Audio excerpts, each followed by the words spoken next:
வளர்ச்சிக்கு அவங்க கொடுத்த பணம் 675 கோடி ரூபாய், 675 crore சமஸ்கிருத வளர்ச்சிக்கு. தமிழ் வளர்ச்சிக்கு அவங்க கொடுத்த பணம் 75 கோடி. இவங்க ஆட்சியில் இருக்கும் பொழுது அன்றைய உள்துறை அமைச்சர் ஐயா சிதம்பரம் அவர்கள் 170 பரிந்துரையை பார்லிமெண்ட்ல வைக்கிறார். எதுக்குன்னா ஹிந்தி எப்படி வளர்க்கிறது. இன்னைக்கு அதே ப. சிதம்பரத்தை கூப்பிட்டு சென்னையில மீட்டிங் போடுறாரு.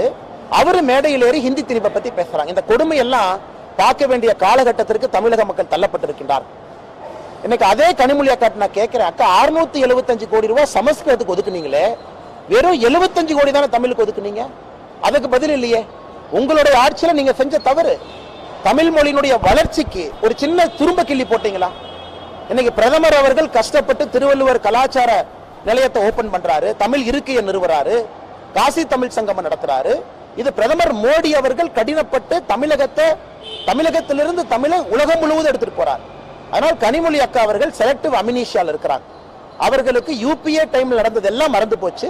இன்னைக்கு உட்கார்ந்து அரசியல் காரணத்திற்காக என்னுடைய அருமை அக்கா கனிமொழி அவர்கள் பேசிக் கொண்டிருக்கின்றார்.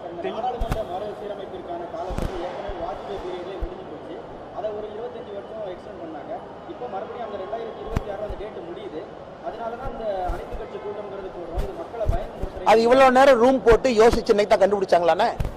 நான் முதல்ல 10 நாளா அந்த கேள்வியை கேட்டுட்டு இருக்கேன். ரூம் போட்டு இன்னைக்கு தான் தமிழக அரசு கண்டுபிடிச்சதா? ஓ, இதனாலதான் அனைத்து கட்சி கூட்டம் நடத்தணும் இன்னைக்கு தான் கண்டுபிடிச்சாங்களா? நீங்க அனைத்து கட்சி கூட்டம் எப்ப நடத்தணும்?